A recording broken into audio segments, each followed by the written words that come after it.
The champagne kept flowing. 200 people packed into the Hamburg hotel ballroom, celebrating Modern Talking's first million-selling record. You're My Heart, You're My Soul had done what everyone said was impossible. A German pop act crossing over internationally, topping charts across Europe, a genuine phenomenon. The party had started at 8 p.m. By 11 p.m., the energy was electric. Record label executives giving speeches, media snapping photos. Industry professionals congratulating each other on backing the right horse. Everyone was celebrating, everyone except the two people the party was actually for.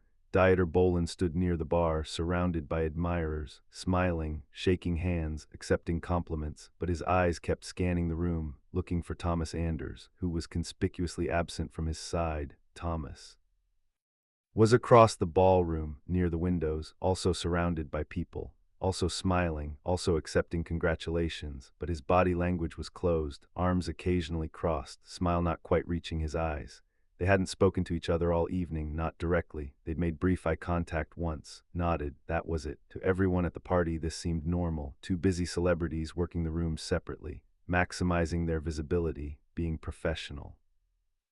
But anyone who knew them well would have recognized the tension, the careful distance, the way they were actively avoiding each other. This was supposed to be the happiest night of their careers. Instead, it was the night everything started falling apart. To understand what was happening at that party, you need to understand what had led to it. Modern Talking success had come fast, impossibly fast. 18 months earlier they'd been nobodies. Dieter, a struggling producer with some credits but no major hits. Thomas, a singer trying to make it in a crowded industry. They'd partnered, recorded You're My Heart, You're My Soul, released it, and watched it explode. #1 in Germany, then Austria, then Switzerland, then across Europe. Radio couldn't stop playing it. Fans couldn't get enough. Record stores couldn't keep it in stock. The kind of success that changes lives, that creates stars overnight, that generates money and attention and pressure in equal measure. For the first few months it had been exciting, thrilling even, watching something they'd created together become a cultural phenomenon. But success brought complications. Specifically, it brought the question that would eventually destroy them: whose success was this? Dieter genuinely believed, that Modern Talking was his creation. He'd written the song, produced the track, crafted the sound, found Thomas and given him the opportunity. Without Dieter's vision, his production skills, his musical instincts, there would be no Modern Talking. Thomas was talented, sure, great voice, good stage presence, but ultimately he was the instrument playing Dieter's composition. That's how Dieter saw it, and in interviews, that's how he presented it. Thomas had a different perspective. Yes, Dieter had written and produced the song, but Thomas's voice, his performance, his ability to connect with audiences, that's what made it work. Dieter's production was good, but it was Thomas's delivery that made it special, made it human, made people care. Without Thomas's voice, Dieter's production would have been just another electronic track, competent but forgettable. It was the combination that created magic, equal contribution, equal partnership. That's how Thomas saw it. And as the success grew and the interviews multiplied and the media attention intensified, these different perspectives became impossible to ignore. Dieter would do interviews and talk about his vision, his production choices, his decision to use Thomas's voice in this particular way, giving credit to Thomas, but always in a way that positioned Dieter as the architect and Thomas as the tool. Thomas would do separate interviews and talk about the emotional connection he felt to the song, the interpretation he brought to the lyrics, the performance choices that made it resonate with audiences, trying to assert his artistic contribution without directly contradicting Dieter. At first, these were just different emphases, understandable, two people highlighting their own contributions. But as months passed and success accumulated and egos inflated, the different narratives became contradictory, became territorial, became a fight over ownership. The record label loved Modern Talking, loved the success, loved the money. But they were starting to notice the tension, the separate interviews, the careful avoidance of joint appearances unless absolutely necessary. The way Dieter and Thomas talked about the project in incompatible ways. They'd suggested the celebration party partly to force unity, get both of them in the same room, celebrating together, presenting a united front to the industry. Reinforcing the Modern Talking brand, neither Dieter nor Thomas could refuse. Refusing would make the tension public. would damage the brand, would hurt the commercial prospects, so they'd both agreed, both showed up, both played their roles separately. By midnight, the party was at its peak, drinks flowing freely, conversations loud and animated, people starting to dance, the atmosphere celebratory and loose. Dieter needed air. Needed a break from the constant congratulations and the forced smiling. He slipped out onto the terrace. The November night was cold, the terrace empty. He stood at the railing looking out at Hamburg's lights, breathing, decompressing. He'd been out there maybe 3 minutes when the door opened behind him. He turned. Thomas stood in the doorway. For a moment, neither spoke. Then Thomas stepped onto the terrace, let the door close. "Running away from your own party?" Thomas asked. His tone wasn't quite friendly, wasn't quite hostile, somewhere between. "Needed air," Dieter said. "You?" "Same." Thomas walked to the railing, stood a few feet away from Dieter, both looking out at the city, not at each other. Silence, the kind of silence that feels heavy, full of things unsaid. Finally, Thomas spoke. "Congratulations. Your song went platinum." The emphasis on your was subtle, but deliberate. Dieter caught it. "Our song," he corrected. "Modern Talking's song." "Right, Modern Talking, your project, your vision, your creation. I just sing it." Now the bitterness was clear, unmistakable. Dieter turned to face him. "That's not what I said in any interview. I've always credited your vocal performance. Credited my performance like I'm a session musician, like I'm hired talent executing your vision. You are executing my vision. I wrote it, I produced it, I created the sound that made this successful. And I made it human, I made it something people could connect with. Your production was good, my performance made it great." They were facing each other now, the careful politeness of the past months dropping away. The real tension finally surfacing. "You think very highly of your contribution," Dieter said, his voice cold. "I think accurately of my contribution. You're the one who thinks he did this alone. I never said I did it alone, but I did do the majority of the work, writing, producing, arranging, marketing. You showed up and sang. That's valuable."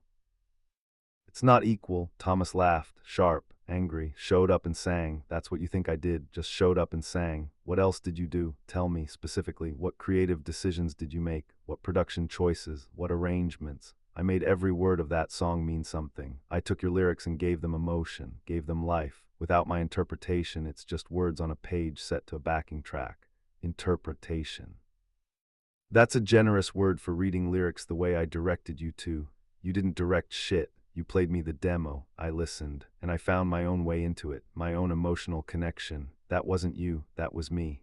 They were closer now, voices rising, still conscious of the party inside, of people who might hear, but the anger was real, escalating. "Your emotional connection. Let me be very clear about something.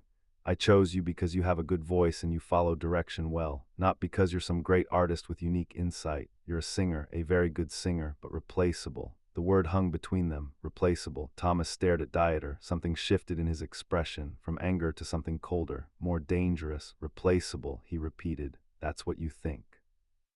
That's what I know." I could find another voice, maybe not as good as yours, but good enough. The production is what matters. The writing, the vision, that's what people are responding to. You're just the delivery mechanism." Thomas was quiet for a long moment. When he spoke, his voice was controlled, deadly calm. "You really believe that? You actually think you could do this without me? That I'm just interchangeable parts in your machine?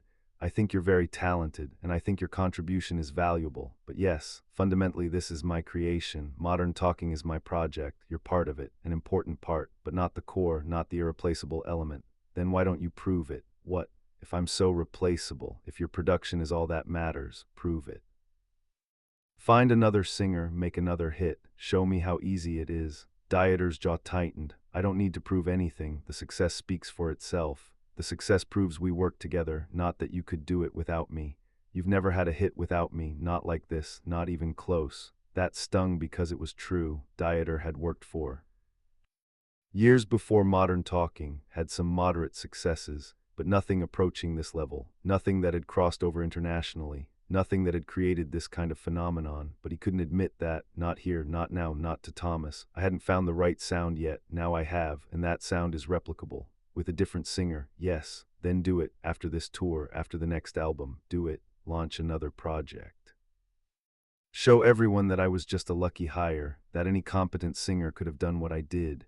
Dieter should have backed down, should have recognized this was pride talking, Anger talking should have de-escalated. Instead, he doubled down. Maybe I will. Good. I look forward to watching you fail. And what will you do? Launch a solo career. Prove you can succeed without my production, without my songs, without my vision. Maybe, or maybe I'll just enjoy watching you realize that what we have is partnership, not your solo project with a hired voice. Partnership, equal contribution, equal credit, equal respect. You want equal credit for showing up and singing words I wrote. I want recognition for making those words matter, for making people care. For being the reason this isn't just another forgettable 80s pop track.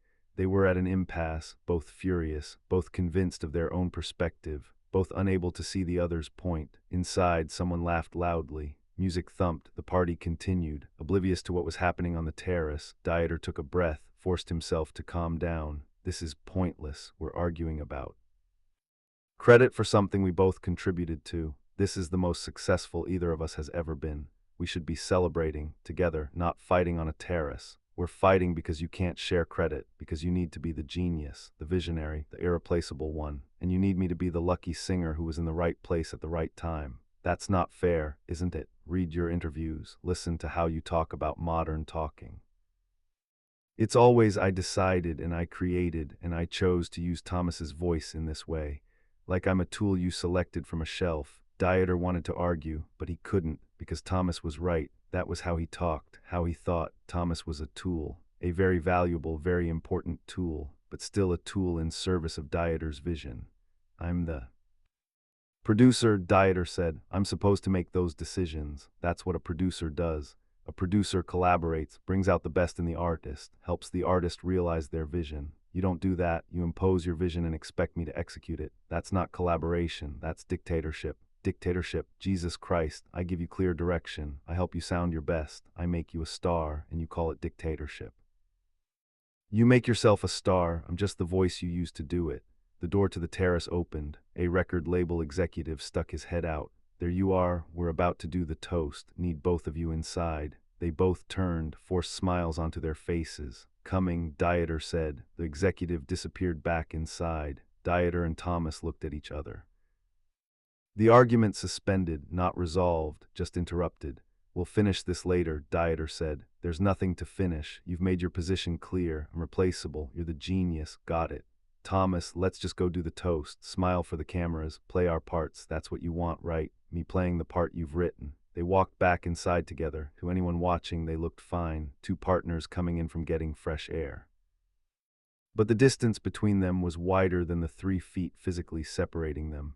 Inside, the toast was ready, champagne glasses raised. The label president started his speech, talking about how proud he was, how modern talking had exceeded all expectations, how this was just the beginning of something incredible. Dieter and Thomas stood side by side, smiling, not looking at each other. When the toast came, they clinked glasses with everyone around them, avoided clinking with each other. The party continued until 3 a.m. Dieter and Thomas stayed the entire time, working different parts of the room, never in the same conversation, never making eye contact, playing their parts perfectly. When it finally ended, they left separately, different cars, different hotels, no goodbye. The fight on the terrace became the template for their relationship going forward. Surface professionalism, underlying resentment, separate interviews with contradictory narratives, growing distance. They continued working together for 2 more years, made more hits, made more money, made each other miserable. The terrace conversation had revealed something both had been avoiding. They fundamentally disagreed about what modern talking was and who deserved credit for its success, and neither was willing to compromise. In 1987, modern talking broke up. The official statement cited creative differences. That was true but incomplete. The real reason was simpler and more human. They couldn't share success, couldn't both be right about their contributions, couldn't find a way to celebrate achievement without it becoming a fight about ownership. The party in November 1985 should have been pure celebration, their dreams coming true, their work being recognized, their talent being rewarded. Instead, it was the night the partnership started dying, because success, instead of bringing them together, drove them apart. Years later, both would reflect on that night. Dieter would say, I was too arrogant, too convinced I was. Only reason we succeeded. I couldn't see that Thomas's contribution was more than just technical execution. He brought humanity to my production, made it more than just a well-crafted pop song. Thomas would say I was too insecure, too desperate to be seen as an artist rather than just a singer. I couldn't accept that Dieter's vision and production were genuinely brilliant, that my role, while crucial, was part of a larger creation. Both had been right, both had been wrong. Modern Talking's success was neither Dieter's solo achievement nor Thomas's. It was the combination, the specific alchemy of Dieter's production and Thomas's performance. Neither could have created it alone. But on that November night in 1985, neither could admit that. So instead of celebrating together, they fought. Instead of recognizing partnership, they argued for primacy. Instead of gratitude for what they'd achieved, they felt resentment about who got credit. The party ended, the partnership continued but damaged, and the seeds of the 1987 breakup were planted on a cold Hamburg terrace while 200 people inside celebrated success that was tearing the successful people apart. That's the tragedy, not that they broke up, but that they couldn't enjoy what they'd built. Couldn't celebrate achievement without making it a competition. Couldn't be happy together even when everything they'd worked for was coming true. Success didn't destroy Modern Talking. How they handled success destroyed them. The inability to share credit, the need to be the primary genius, the fear that acknowledging the other's contribution diminished your own. Those very human weaknesses turned triumph into tragedy, made the celebration party into the beginning of the end. 200 people toasted Modern Talking that night. But the two people who were Modern Talking stood feet apart, avoiding each other, nursing grudges, preparing for a battle over credit that would eventually end the partnership. The champagne flowed, the congratulations poured in, and on a terrace in the cold, two talented people destroyed what they'd built together, not with failure, with success they couldn't share.